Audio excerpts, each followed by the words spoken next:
Hi, everyone. I know everybody's been waiting anxiously for me to go live. I'm just going to wait to see when people start joining. I don't know if it's not showing me or if there really is nobody here yet.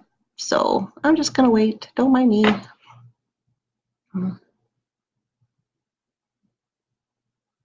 Oh, I have somebody.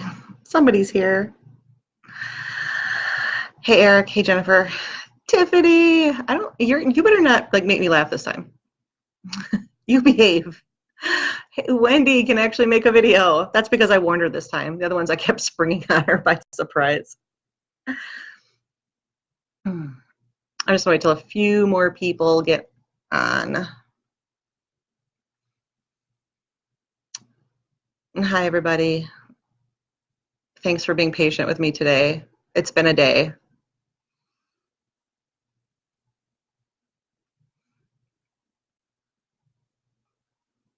I was just telling some people earlier that after doing all my running around today, I came home and my husband informed me that my shirt was on inside out. So that's the kind of day I'm having today. It's been fun.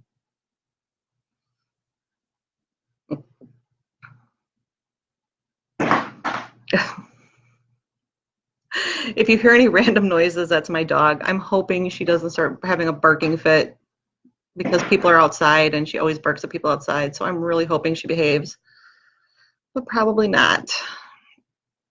Hi, Zane. It's scary that he'll probably understand this.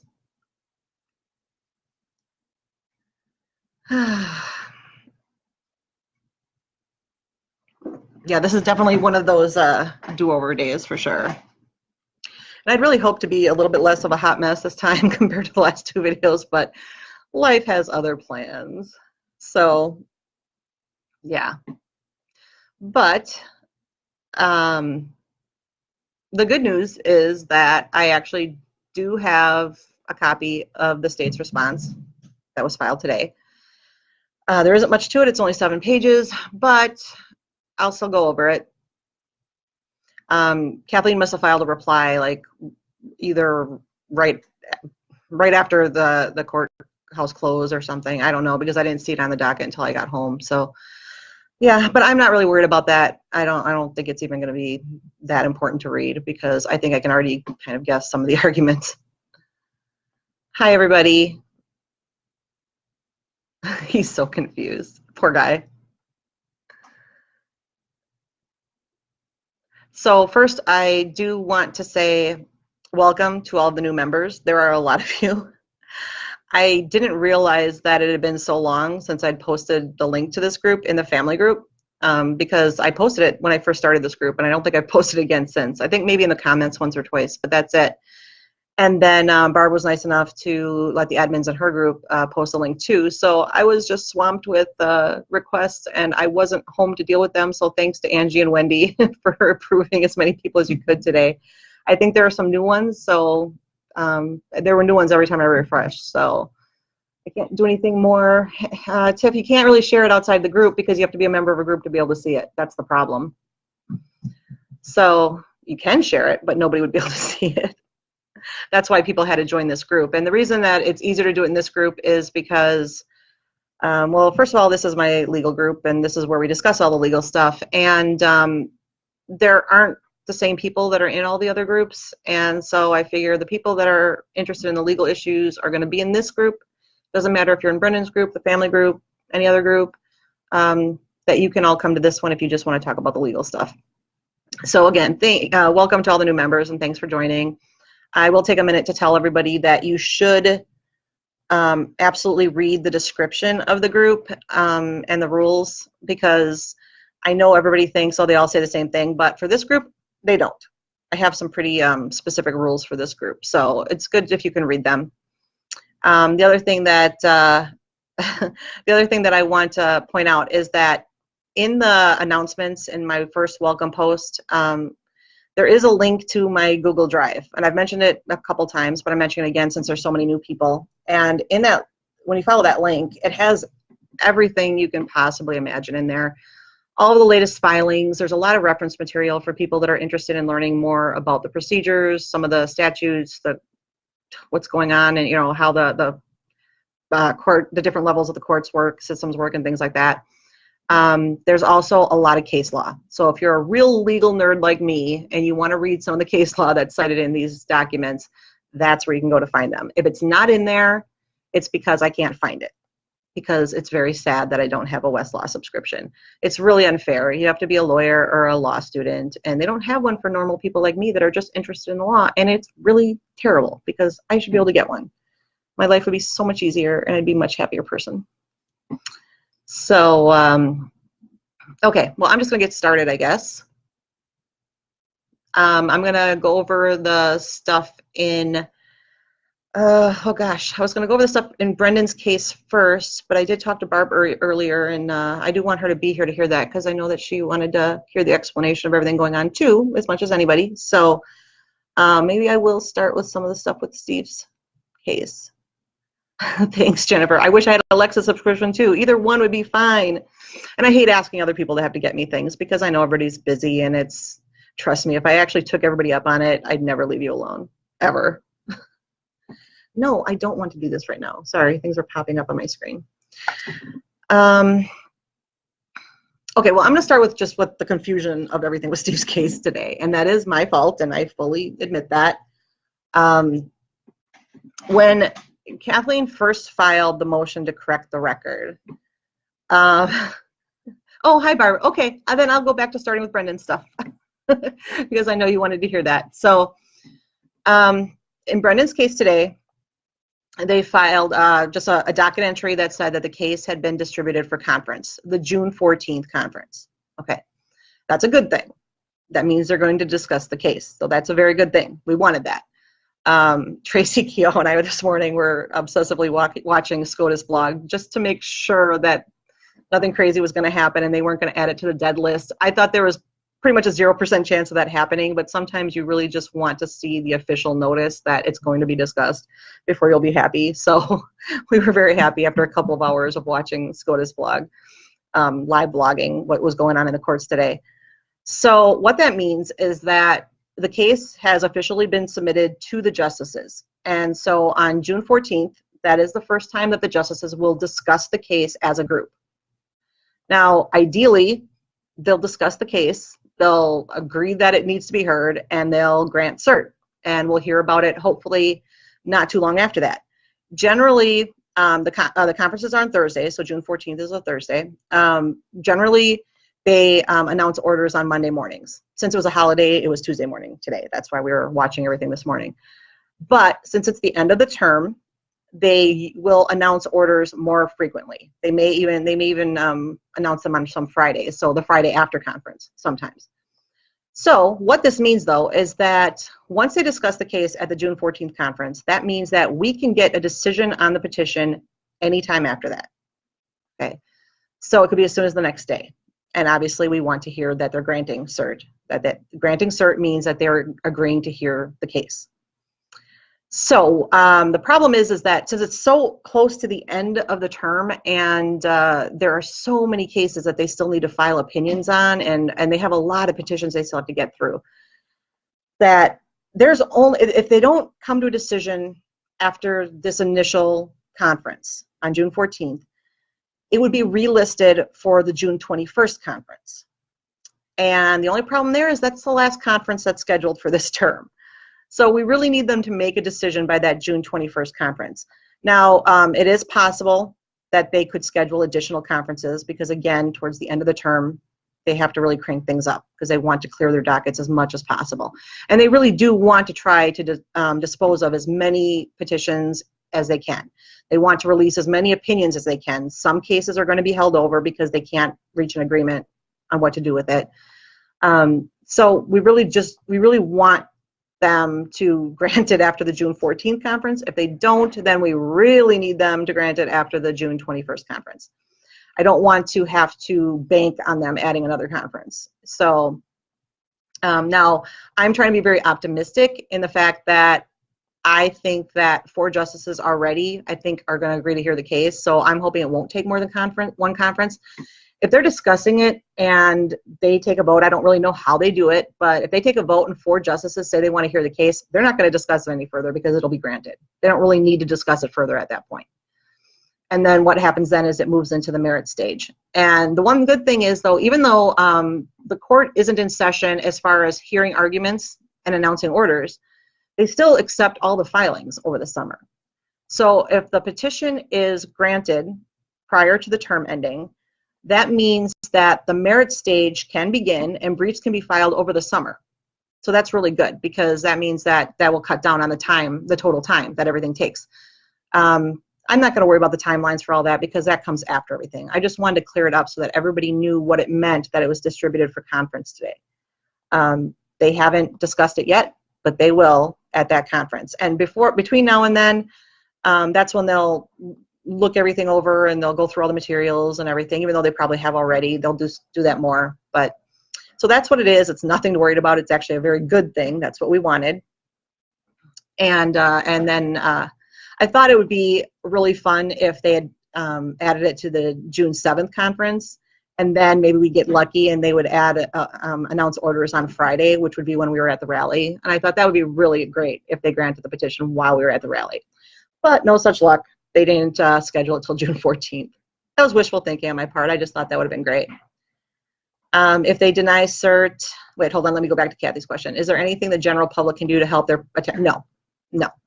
I know people always want to do something, and I am telling you, there is nothing you can do. It is in the hands of the court. That's it. They don't care what we have to say. They don't listen to what we have to say. It's a waste of time of time and energy. The time when it's really important where the public is involved is if they overturn these convictions and there's a possibility of a retrial. That's when the public outcry matters. Right now, it's completely, both cases are completely in the hands of the court. There's nothing we can do, but just wait. Let the lawyers do their jobs. So far, Brendan's team has done a phenomenal job for him. I mean, they've done everything that they can possibly do. They've been there a long time, well before Making a Murder came out. And they've fought like crazy for him, and they've managed to get his conviction overturned twice. So there's no reason why it can't happen again. We just have to remain positive and just trust that the attorneys are going to do their jobs and pray. Pray and hope and support the family and support the guys. That's what we need to do. Please, I don't ever write letters to judges or justices, ever. Bad idea. You just don't do it. They would never get read anyway, but you just don't do it. It's just not proper. So people can pretend that it would help. It wouldn't. It would probably actually hurt the situation more than help. It is just sitting and waiting, and it sucks. But imagine how it is for the guys. So we can deal with it. We're here. We're here to support them, and like I said, pray, keep your fingers crossed, everything like that. So that's really all that's going on in Brendan's case right now. Obviously now there won't be anything else in his case until the 14th, really. I mean, there are some things that could happen, but I don't think they'll reschedule the conference because they don't have much time to do that. I was concerned yesterday about the possibility of them calling for the view of the Solicitor General, which they could have done. And if that would have happened, then that would have thrown everything off, and there's no way we'd get a decision this term because the Solicitor General would take months to file his own brief. So the first thing today, they announced that there were no CVSGs, and Tracy and I were very happy because we did not want that to happen at all. Shove them into this book to get them. I know, I understand that feeling. So before I move on to anything else, are there any other questions about what's going on with Brendan's case? Ask now before I move on to Steve's case. Barb, do you understand everything? Do I need to go into anything else?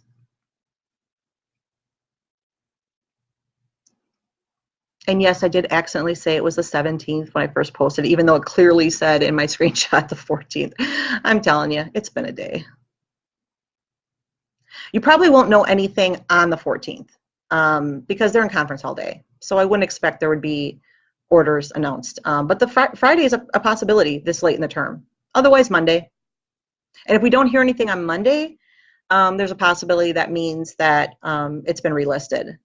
But if you don't hear anything, that means that that's not good news or bad news, because it didn't mean that it was granted, but it didn't mean it was denied either. So that just means they probably have to discuss it further. Would there be any next steps if 4 judges do not want to vote for it? Eric, I'm trying to be positive. If 4 justices don't grant cert, then the case is denied. The petition is denied. And Brendan would have to take his chances back in the state court with a petition for post-conviction relief like Steve filed. I had mentioned this the other day, but since there's so many new people, you need new evidence to file a 97406. And obviously Steve wasn't successful so far. The biggest hurdle was that the judge claimed that, or said that Steve was procedurally barred from raising a lot of those issues because he'd already filed a previously, a previous pro se petition for post-conviction relief. And you're really not supposed to be able to file successive motions about that. The difference with Brendan is not procedurally barred from presenting any new evidence because he's never filed a 97406 before. So that does give him a little bit more to work with, so that even if there's any new evidence he does want to present, he won't be barred from presenting it. Whether he could win with it or not, I don't know, but at least he'd get a chance, which is what Steve's fighting for right now. Is the fact that it's end of seat session for the justice and they may be in a hurry, with them being in a hurry to get stuff other? No, it wouldn't hurt their possibility. No, they're going to do the right thing. I mean, they're not bound to get anything done. I mean, any decisions out. They will hold things over if they can't come to a decision. They just don't want to do that if they don't have to. That's why in the Supreme Court, they only hear oral arguments up until April. So they finished hearing arguments in April, and so May and June are completely about trying to dispose of petitions, write opinions before the end of the term. They focus completely on that. So, yeah, I mean, if it gets granted this term, it was really good planning overall. Again, like I said in my last video that some of you might not have seen, the cutoff date was May 22nd to file a brief in opposition. Brendan's team filed theirs May 10th. So, and I don't know who comes up with that cutoff date. Okay, that's just something that's reported. So I don't know who comes up with that. I don't know if and I'm sure it's not set in stone. I'm sure there are people or cases where they file briefs in opposition before that and they don't get completed before the end of term. But in general, if they filed the brief in opposition before May 22nd, that means that it should be able to be disposed of this term. How much will they know before the case, about the case before the conference? They know everything that's in the petition, everything that's obviously the brief in opposition, the amicus briefs, whatever's on the record. They will look at the lower court decisions going all the way back to to Duffin's decision. They will look at all of that to decide on whether they're going to grant cert. They aren't going to look at absolutely every single thing in the case right now. They don't have time to do that. They can't look at every detail of every case in the cert stage. But they will look at everything and they'll make an informed decision. I've already said, I have no problem saying it. Justice Alito, Thomas, and Roberts are a lost cause. They just are. I hate to say it, but they are. But Justices Sotomayor, Breyer, Ginsburg, and Kagan have always ruled on the side of juveniles and people with mental deficiencies in these types of cases, always. So I feel very good that they will grant cert. And Kennedy's a wild card, but I think that he would also side with them if it gets to the merit stage. And Gorsuch is still a little bit of a wild card himself at this point because nobody knows what he's doing at this point. He's all over the place. They'll review they'll review the video confession at least as much as they need to. Yeah, that's the biggest part of the case. So if there's anything they're going to look at from the record, that's going to be it. Will they be reading the comments from the Seventh Circuit judge? Yes, they will read the decisions from all the decisions that have been made up to this point, including the State Court of Appeals decision, which is what is being fought over right now. They will discuss that. They will read and discuss Duffin's decision. They will read the decision of the original three-judge panel, and then they will read the en banc decision as well. They read all of them. No, I did not talk about Steve's case yet. So I think I'm going to move on, though, because I don't want to be here all night. And I can only hope that my dog behaves so well. So, okay, so if you saw if you saw my post earlier, I did have a little bit of good news, and that is that I do have the response from the state to Kathleen's motion to correct the record. And I'm going to post it after I'm done with the video, but I don't believe anybody else has it at this point. So you guys are hearing about it first. That's your reward for being here. Yay. Oh my God, Georgina, go to bed. You're supposed to be sleeping. Why are you up? You're crazy, girl. Okay. So let's see, Cody and Tiffany. Steve is next, yeah. Should you talk more about EDPA for the newcomers? I think everybody should have a good grasp on EDPA by now. I have in the reference section on the Google Drive, I actually have like this thing that I wrote up that describes it pretty well. If anybody wants me to cover EDPA, I will. I just don't, I think everybody should have a handle on that by now, I would think. It's only been something that's been the entire focus since, you know, it's been in federal court. So I hope so. But if anybody wants me to cover it, I will. But I'm going to move on to Steve's case in the meantime, and maybe I'll cover it later if somebody wants me to. Hi, Cindy. So in Steve's case, okay, so here's where the confusion came in. And this is probably going to even confuse it more, so you can ignore some of it if you want, but I'm still explaining it for those that can follow. When Kathleen first filed her motion to correct the record, okay, there was a due date on there of 5/29. My very first comment about this, I think I actually tweeted it, was that the due date didn't make sense because the judges in the Court of Appeals don't give themselves timelines to make decisions. And I should have just trusted my gut that that was the correct answer because I knew that it was. And yet I was thrown off by the 5/29 due date. And the reason I was thrown off is because I forgot about the holiday. And I forgot about the fact, and I didn't look at the calendar. I knew that the state had the opportunity to file a response until 11 days after KZ filed her motion. That would have made it the 26th. If I looked at a calendar, I would have realized that was a Saturday. And that would have meant, and I know very well, that if something is due on a holiday or a weekend, that means the due date is carried over until the next day that the court is operating, which would be the 29th. So that explained the due date. But at the time, I was trying to figure out where they came up with this 5/29 due date. And if in the state statutes, it says that in the circuit court, when you file a motion to correct the record, the court has 14 days to act on it. And so I was thinking, well, it must just be the same in the Court of Appeals because it didn't say anything regarding the Court of Appeals filing this motion specifically in the Court of Appeals. And the statutes are really bad about that. They really are. They're not very good at differentiating between the procedures between the two courts at all. So when I calculated the 14 days from when KZ filed her motion, that came out to 5/29. So I was like, well, I must be wrong about there not being a deadline, and that's why it's going to be, that's why the 5/29 deadline. So that was my fault. That was me looking at a date and just trying to figure out how they came up with that, and it made sense to a certain extent. But now, once everything was filed today, and I saw that it was submitted, because what happened was they changed the dates on the record. They actually removed the due date, and then they put submitted a submit date of 5/29 under both Kathleen's motion and the state's response. It's like, why are they saying it was submitted 5/29? I don't get it. You know, they already said that the state actually filed their response on Friday, which was the 25th, and then light bulb finally clicked. And I was like, oh boy, now I have a lot of explaining to do, because all that meant is that now that the state had responded, both the motion and the response were being submitted to the court for consideration.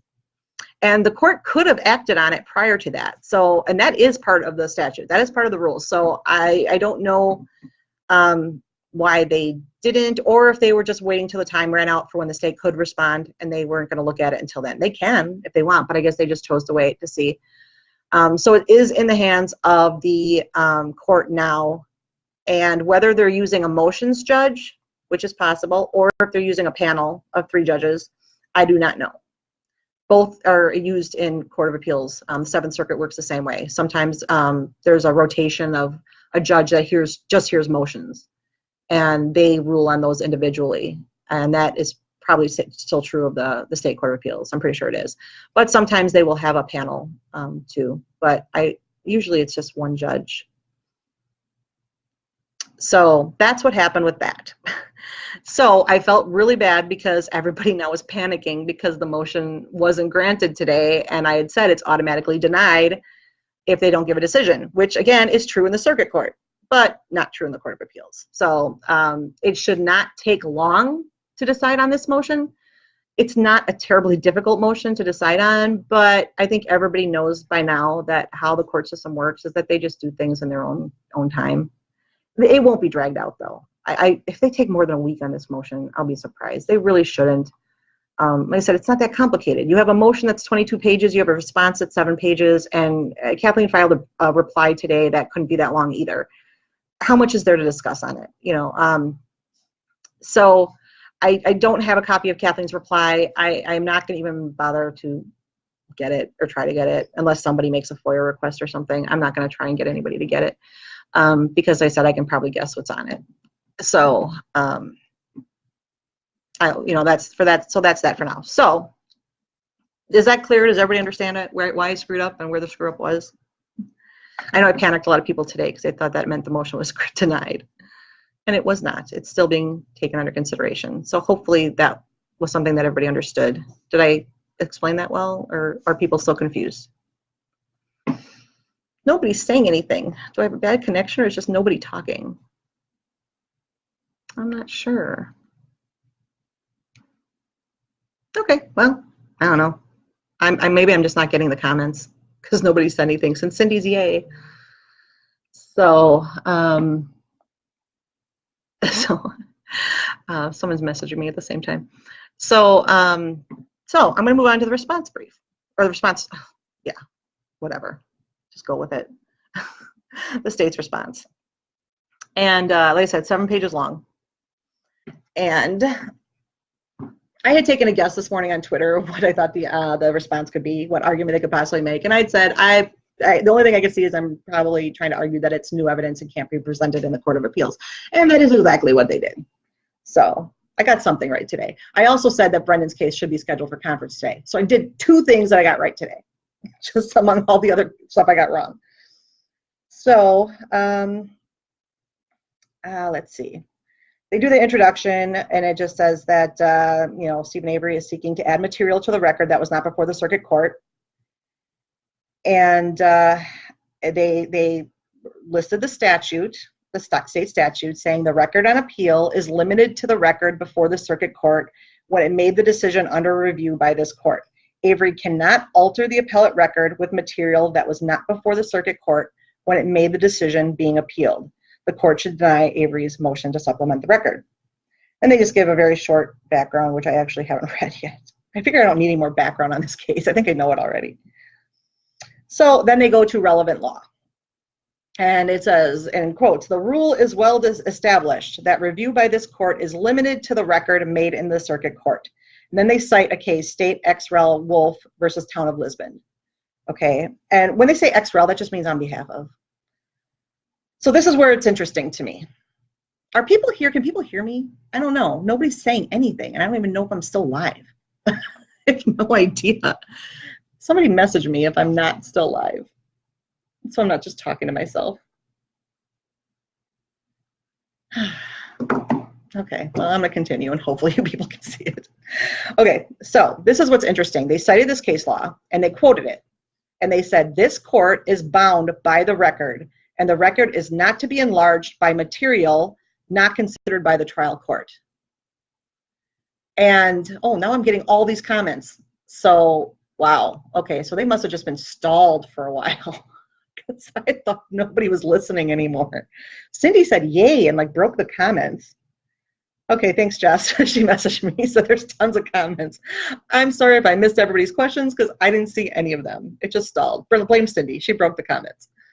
So, okay, so I'm going to go over this again really quick since I stumbled all over the place. Okay, they cited this case, and the citation they used is, this court is bound by the record, and the record is not to be enlarged by material not considered by the trial court. Now, there's something that you've probably heard me say before. It's probably been a while.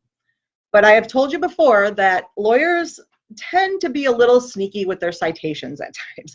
Kathleen has done it. I mean, all lawyers do it to a certain extent. they conveniently leave off some of the citation. They just use the part that supports their argument. So again, this citation, I won't read the whole thing, but it said that the record is not to be enlarged by material not considered by the trial court. End. I printed out the actual full citation. And it says the beginning is the same.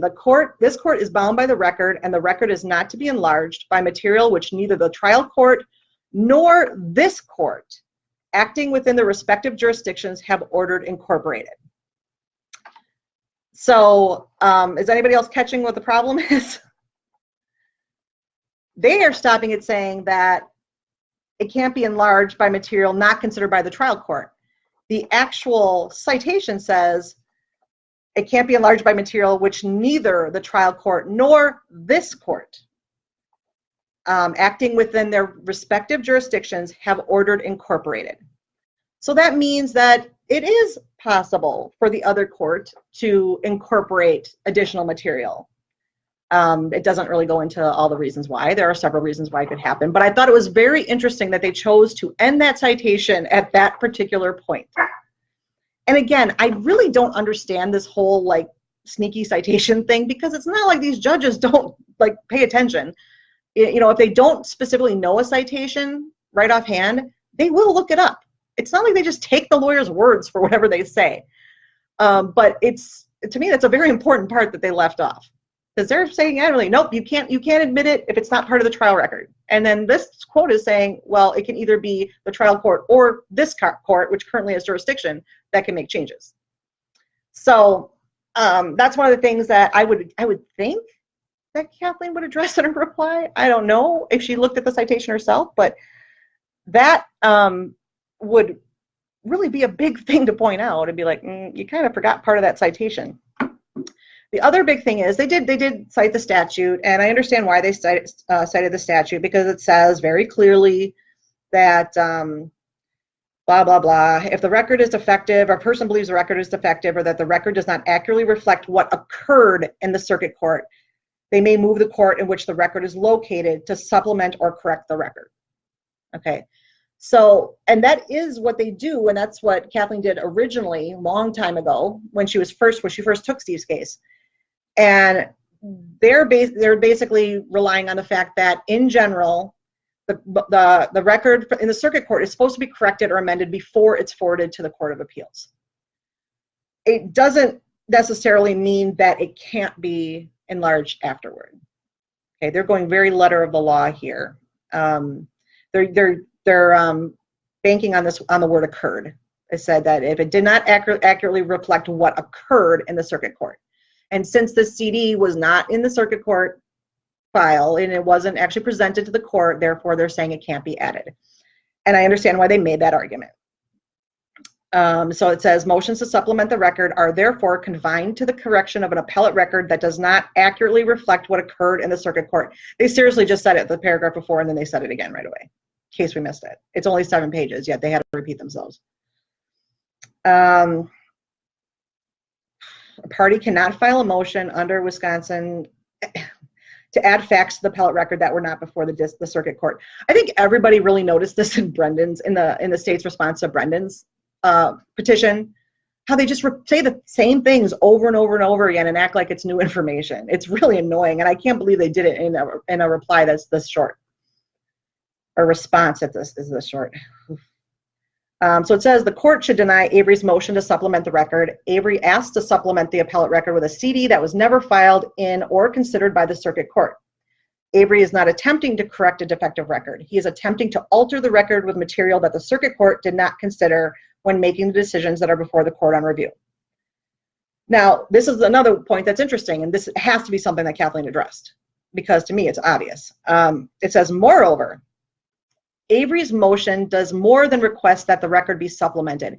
He attempts to raise a new alleged Brady versus Maryland violation that was not raised in his 97406 motion or any part of his motion for reconsideration. Consequently, it is not properly before this court on appeal. Okay, so does anybody know right off the bat what's wrong with that statement? Avery's motion does not, he attempts to raise a new alleged Brady violation that was not raised in his 97406, or any part of his motion for reconsideration? I'm like in school. I'm asking you guys. Do you know? Show of hands. Okay. Well, here's the problem with that statement. I pointed out when Kathleen filed her motion that Kathleen has actually made this exact claim in her motion for reconsideration. It was in the second amended supplement. She made almost word for word this claim that she made in her motion. She even included the same exhibits. The only thing that was different about the motion was that she was asking to add the actual CD. So I don't know why they're trying to argue that she's raising a new claim that wasn't raised in her motion for reconsideration, because it absolutely was. She wouldn't be able to file this motion if it hadn't been. I would totally agree with the state that she couldn't file it because she can't raise a new claim. She's not. She's asking to add something material to the existing Brady claim. So I really don't know what they're talking about with that argument at all. I don't know if they just pulled it out of thin air, or if these are from the new assistant attorney generals. This was Tiffany Winter, is that her name? That filed this. They're new. Did they not read all the material up to this point? I think that's just a ridiculous thing to even say. It's a flat out lie, and it's very obvious that it's a lie. Carla, gee, Carla, I wouldn't assume that you were ever just doing nothing. Of course you were busy. You're always busy. So that's why I said that I thought that the petition should be granted, because she's not adding anything technically new. She's supplementing what is already known with the actual CD that was mentioned in that motion for reconsideration. Everything else about what Kathleen said in her motion has already been said before. Again, including the exhibits. It was all old information. The only thing new was the actual CD. And that has been mentioned on the record as being a part of that Brady claim. So why she wouldn't be allowed to actually incorporate the actual physical CD, I don't know. But that is an argument that I am shocked that they made. And the only reason I'd want to see the reply brief is to see if Kathleen shook her head at it and be like, are you crazy? Have you read anything? Because that argument right there does not make any sense to me whatsoever. So after that, if Avery believes he has an arguable claim and the evidence to support it, the time to develop a factual record is before the circuit court, not before this court. Again, he did make the factual claim before the trial court. Sorry you missed it, Attorney General. But he did. So it just says, in conclusion, this court should deny Avery's motion to supplement the record with material that was not before the circuit court. So, I still think that it should be granted. You never can say for sure. I think everybody who's followed this case knows without a doubt that nothing is predictable. But I think that Kathleen's arguments are much stronger than the state's, because I don't think they are very good. They used a half-assed citation that doesn't even tell the truth, and then they said an absolute lie in the response. And again, they can lie all they want. It's not like the court's not going to know. They're going to know what was in the previous motions for reconsideration, which is why I said I don't need to see the reply, Kathleen's reply, because I guarantee you she is going to point them to exactly where that Brady claim was originally filed. And if she said anything else about it, I don't know, but I guarantee that's the one thing she'd put in that reply, because it's just ridiculous that they even said that.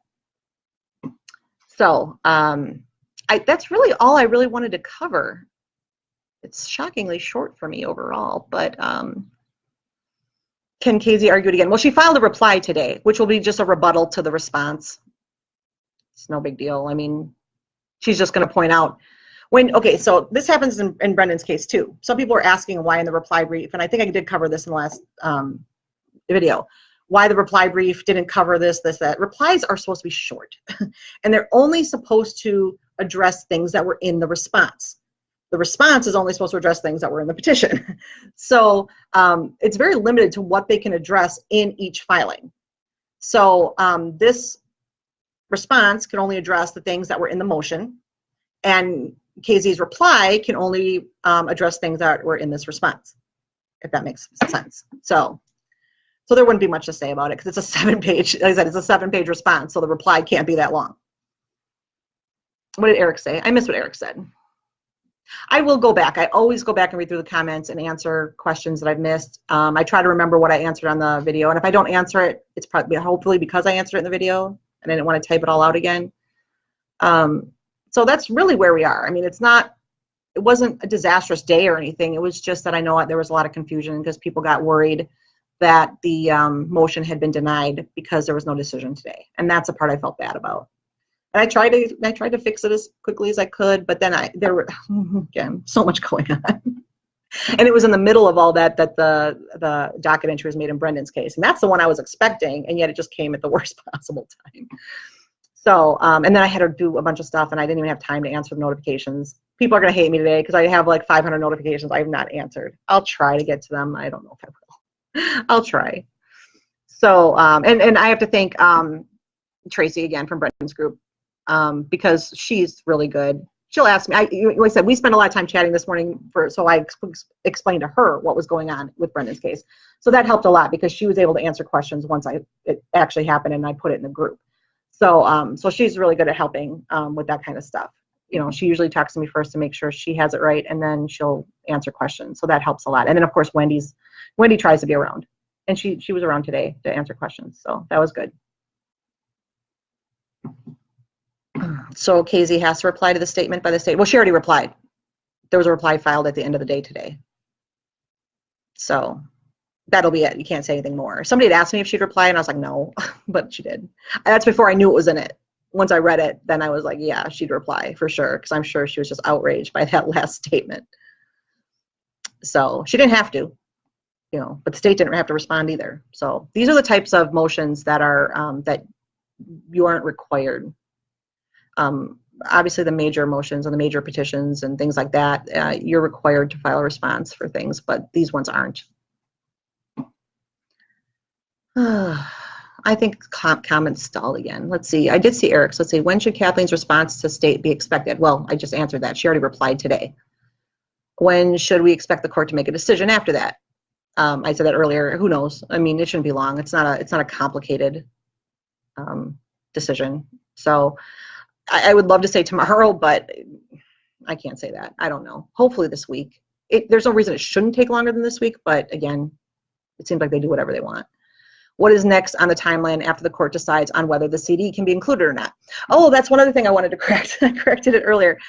And I had said that the motion to correct the record told the time for when the brief was due.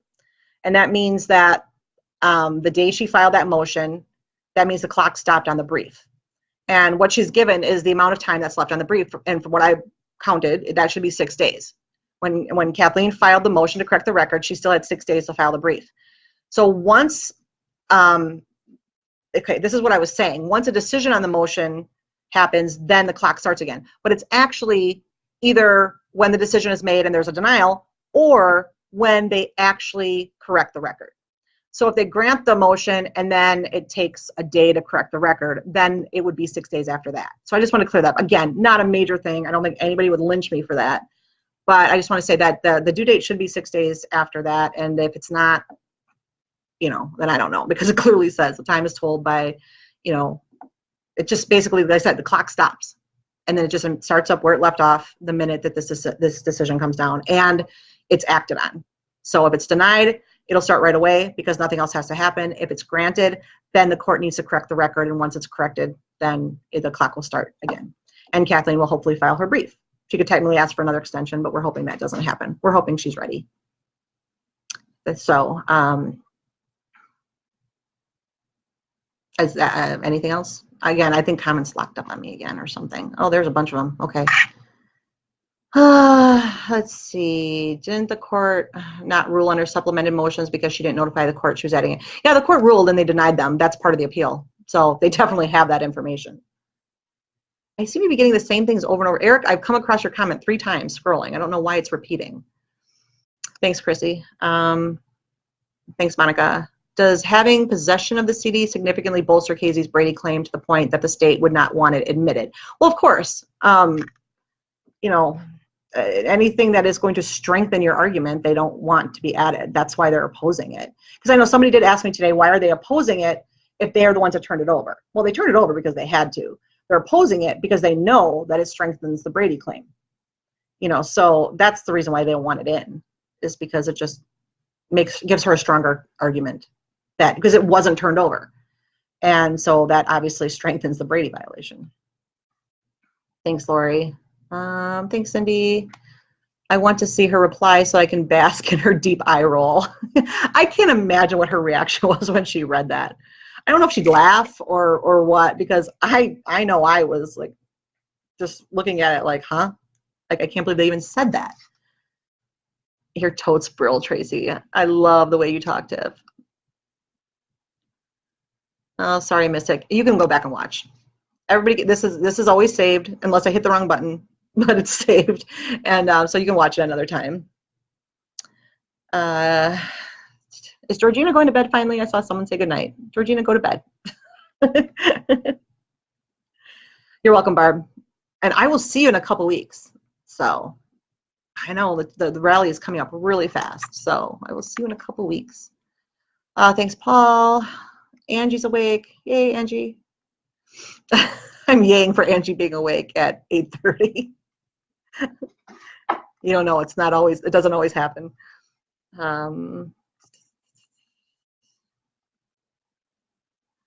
So not a whole lot of time after the motion to correct the record. Didn't realize it was only 6 days. Well, you know, Kathleen had to have had her brief ready already. I mean, again, you don't file a motion to enlarge the word count unless your brief is ready. In Wisconsin, Michelle would argue with me, it's different in other states and in federal court, but in Wisconsin, you don't file the motion to enlarge the word count unless you already know what your brief is done. The only thing that was weird about it was that I was surprised she did that before she made the motion to correct the record, because that information has to be in the brief. But it's something that can be easily removed. If she can't go over the word count that was approved, but she can go under it. So yeah, I guess that part would be removed if she doesn't get, if it's not approved or granted. But the brief had to be ready. I can't imagine that it wouldn't have, because I don't know why she would ask to enlarge the word count when she didn't know how long her brief was going to be, for sure. Did the state argue it didn't have the CD? No. Nothing has ever been argued about that CD at all. It was never brought up until Kathleen brought it up in the motion for reconsideration. None of us knew about it. It was in a DCI report. And as most people know, we didn't see any of the DCI reports. Those were never released because they denied the FOIA request for that.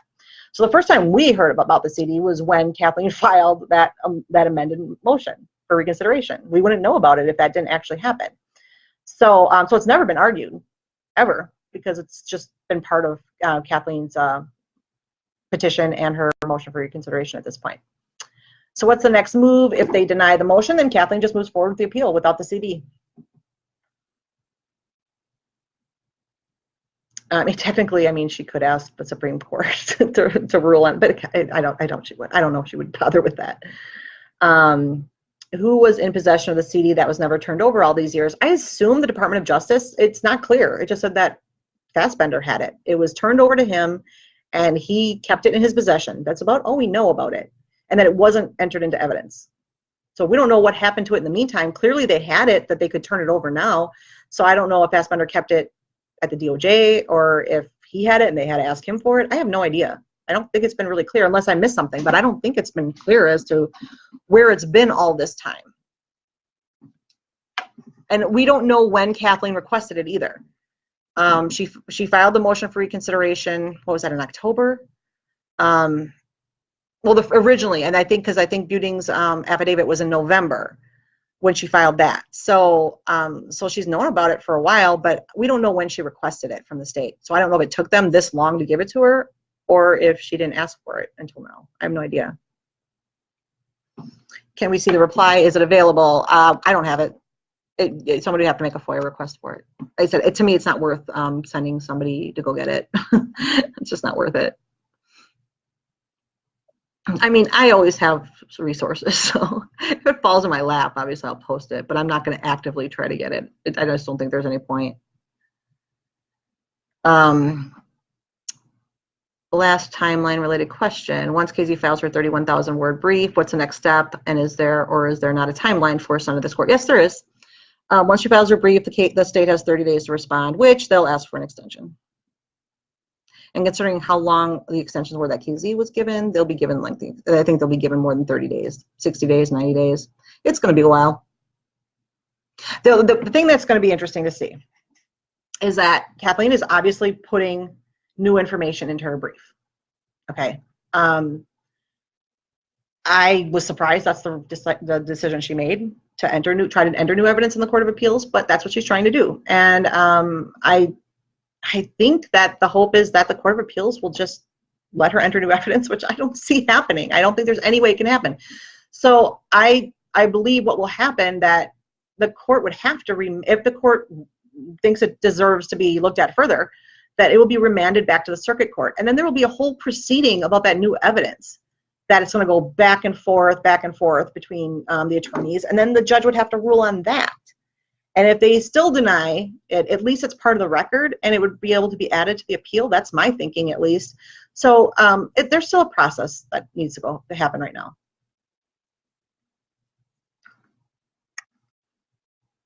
Could the state argue it hasn't seen the CD? I don't know. That would be something that would be argued in the trial court. If Steve is granted an evidentiary hearing, all of that, Fassbender would be on the stand and he would be questioned about that, because they're claiming there was a Brady violation. So all the players that are mentioned in Kathleen's petition and her motions for reconsideration with regards to prosecutorial misconduct, if that's still in there, and the Brady violations, and even Steve's trial lawyers, the ineffective assistance of counsel, they would all be put on the stand. So I said an evidentiary hearing is an extension of the actual trial, where the only difference is there's no jury. So, but Kathleen can call witnesses. She can, they can be direct examination, cross-examination. I don't know if Kathleen herself would do that, or if she'd be second chair to somebody else in her firm that's a trial lawyer. That's possible.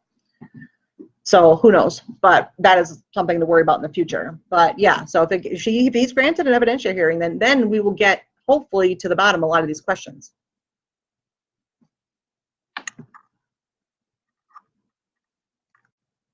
Well done again. Thank you.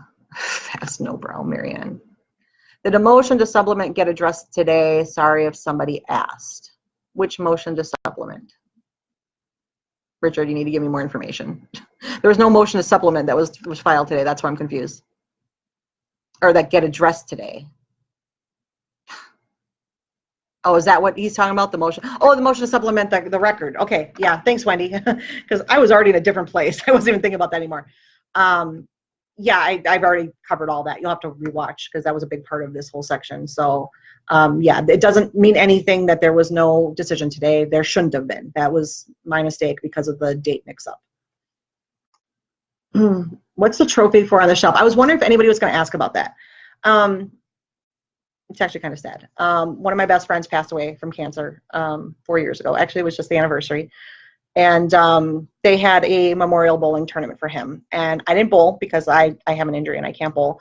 But my friend bowled and he got a trophy, and so he gave it to me because he said that it would mean more to me because he was one of my best friends. So that's all it is. It just sits there by itself. I have nowhere to put it otherwise. I have no idea where to put it, this little trophy. So that's what it's for.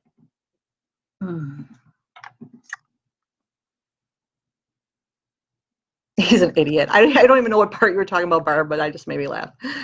I'm so far behind on these comments because they all just flooded at the same time. Wendy, I am so glad you're here because you're actually answering these questions for me. Doesn't the CD have to meet a Brady violation in a standard that would have led to a different verdict?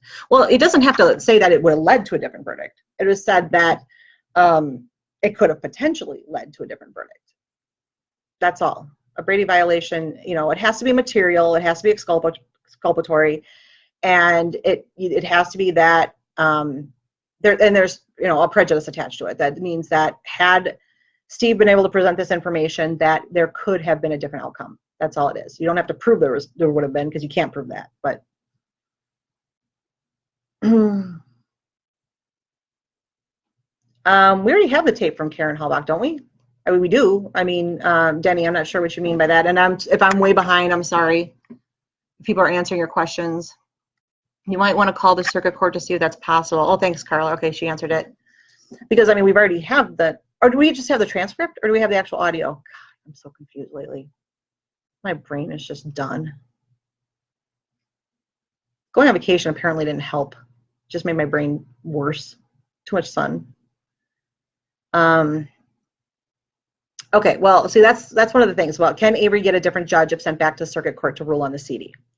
That's interesting, because I would think that in order to get a judicial substitution, the appeal would have to play out first. I don't think you can get a judicial substitution mid-appeal. That doesn't really even make sense to me, because that would be the equivalent of judge shopping. You're saying, well, that judge ruled against us, so we don't want her anymore. You can't say that in the middle of the appeal. You can say that after the appeal is done, because then you can, prove that there's a prejudice. This judge is already prejudiced against you, so the appellate court doesn't usually require you to go back to the same judge who's already ruled against you once. Then they can file for a change of venue, a new judicial substitution. But I really don't think you can do it mid-appeal. But hey, like I said, weirder things have happened, and every time I think something can't be done, whatever, it is done. So, yeah, I know that. I know now. Yeah, we saw a transcript of Karen's call, not heard it. We didn't have an audio. At least I don't think anybody has, but that's my understanding. So, I am going to get what's on the back end. I am going to get on my soapbox for 1 minute here, because I do want to talk about one thing.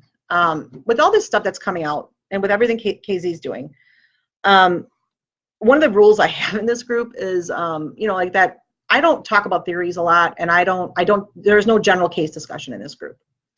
One of the reasons why is because there are tons of other groups for that, and I really want to focus on the legal issues.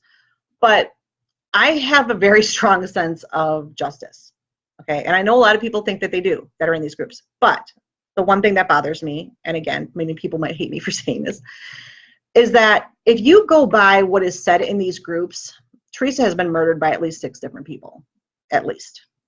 For sure, absolutely, I know this person did it. The reason we're here is because Stephen and Brendan were wrongfully accused, wrongfully judged, and wrongfully convicted. I just want people to be very cautious about doing the same thing to other people. We keep spouting about how people are innocent until proven guilty. Steve was not given that luxury. Brendan was not given that luxury. And yet it's so easy for us to take that luxury away from other people. And it's something that does bother me a lot. And so it's one of those things. I don't like my group because of that. We don't know what happened until all is said and done. We won't know what's happened. We all hope that the truth will come out. We hope that the guys will be home, and that Teresa will get justice that she deserves. But I would like people to kind of just sit back and think for a minute about why we're here. And we are here because, there's an incredible injustice, and I don't want people to make the same injustice, happen to other people. And I don't care who it is, I think Ryan Hilgis is suspicious. I am fully on board with he should have been investigated further. He should have been questioned. Am I on board with he's a murderer? Absolutely not. No way. And it would be wrong for anyone to even say that. And so, and the Hallback family, they acted strange. Okay, whatever, they acted strange. People, but don't accuse them of things. Don't accuse them of being conspirators. I mean, that's a horrible thing to say, because we have absolutely no proof of that.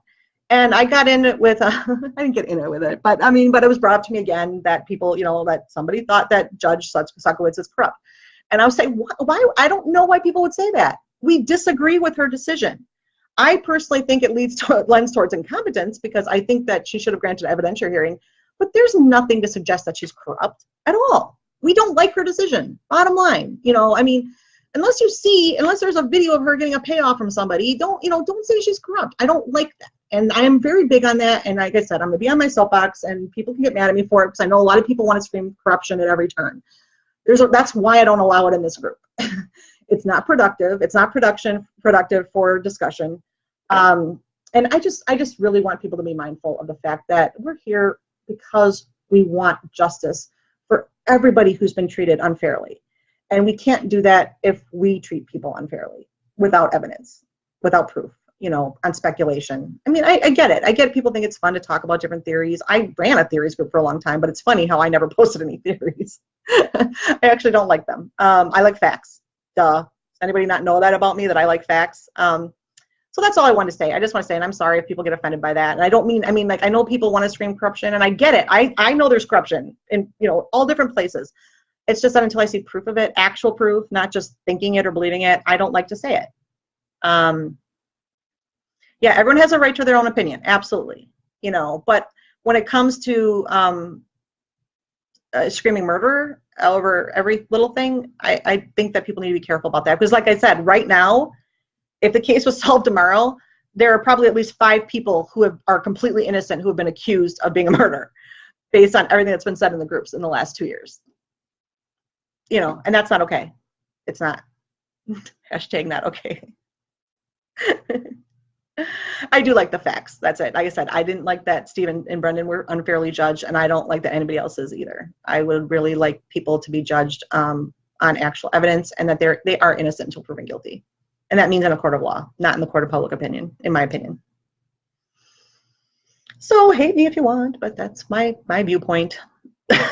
So I hope everybody can respect my viewpoint. Even if you don't agree with it, respect it. I respect yours. And like I said, I'm not judging anybody. I'm just saying, like, I want people to think about that sometimes, every once in a while. I know. Steve, a hashtag for me. There's a lot of hashtags for me. The queen of the hashtag. So, okay, so that's it. Sorry, hope I didn't anger anybody. My membership that went up is going to drop now. But I did want to point that out.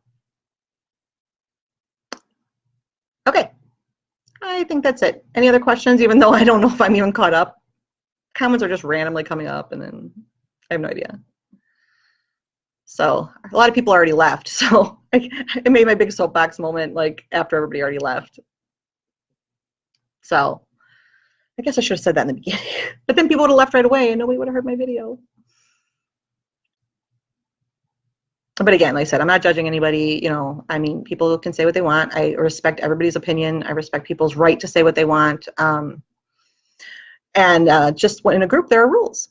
So certain rules can't be broken. In my group, that's one of them. So, okay. I keep saying, I'm not break, and then nothing's happening. Nobody's commenting, or I'm not seeing them. So I'm going to wrap it up.